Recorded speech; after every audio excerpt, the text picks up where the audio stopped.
ఇచ్చిన యాక్ట్ ప్రకారమే మేము వెళ్ళాలి. మా 3-1 గజెట్ ఏ రోజు పబ్లికేషన్ అంటే దానికి 3 సంవత్సరాల ముందే. ఇది ఎస్వి స్టేషన్ కోసం మొన్న కొన్నది. ఇది క్రైటీరియాగా తీసుకోవడానికి అవకాశం లేదు. 2020 అంతే. గజెట్ వచ్చిన దానికి 3 ఏళ్ల ముందు మాకు 13 యాక్ట్ ప్రకారం ఇవ్వాలి మేడం. ఇది 13 యాక్ట్ ప్రకారం మీరు ఎవరైనా ల్యాండ్ 13 యాక్ట్ ప్రకారం 5 lakhs ఏడుంది మేడం. మార్కెట్ వాల్యూ ఇప్పుడు 60-70 లక్షలు ఉంది పల్లిపాడు. మేము అలా 50,000 ఇస్తానంటే ఎలా కుదురుతుంది చెప్పండి. మాట్లాడిస్తాను మేడం. మేము లాయర్ గారితో మాట్లాడాం మేడం.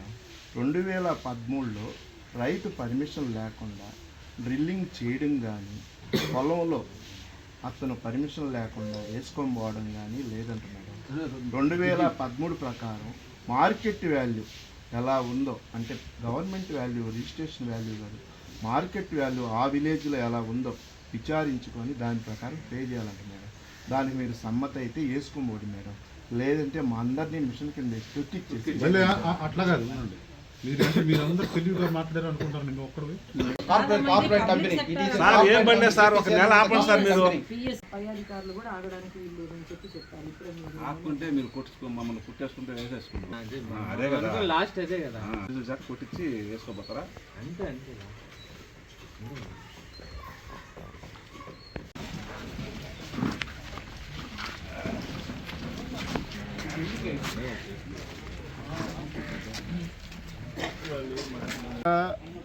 22వ సంవత్సరం నుంచి బీపీసీఎల్ కంపెనీ వాళ్ళు, అంటే భారత పెట్రోలియం సంస్థ వాళ్ళు రైతుల్ని ఇబ్బంది పెడుతూనే ఉన్నారు. నోటీసుల మీద నోటీసులు ఇస్తూనే ఉన్నారు. మేము ఆ రోజు నుంచి కూడా ఈ రోజుకి ఎదుర్కొంటూనే ఉన్నాము, అబ్జెక్షన్స్ తెలుపుతూనే ఉన్నాము. కానీ వాళ్ళు లెక్క లేకుండా మేము వేసేదేను, ఏం చేస్తారో చేసుకోండి అన్నట్టుగా కలెక్టర్ గారు కూడా మాట్లాడారు. అట్లా వేసేదేని అన్నప్పుడు మాకెందుకమ్మా మీరు పిలిపియడం, మీటింగులు పెట్టడం, వేసుకొని పోవచ్చు అని కూడా అడిగి ఉన్నాను. 60 లక్షలు విలువ చేసే భూముల్ని 5 లక్షలకి అడుగుతున్నారు. ఇది చాలా అన్యాయంగా ఉంది. 2013 యాక్ట్ ఫాలో కాకుండా 1962 యాక్ట్ ఫాలో అవుతున్నారు. మేము లాయర్ని కూడా సంప్రదించాము. రైతుల అనుమతి లేనిదే రిగ్గింగ్ కానీ, డ్రిల్లింగ్ కానీ చేయకూడదు, వాళ్ళు రోడ్డు మార్గాలు ఎంచుకోవాలని చెప్పారు. అయినా కూడా వాళ్ళు ప్రతి ఆఫీసర్ని, పెద్ద ఆఫీసర్లని, జేసీ గారిని, ఆర్డీఓ గారిని, ఎంఆర్ఓ గారిని, సిఐ గారిని, ఎస్ఐ గారిని, వీళ్ళందరినీ తీసుకొచ్చి మాకు చెప్పిస్తూ ఉన్నారు.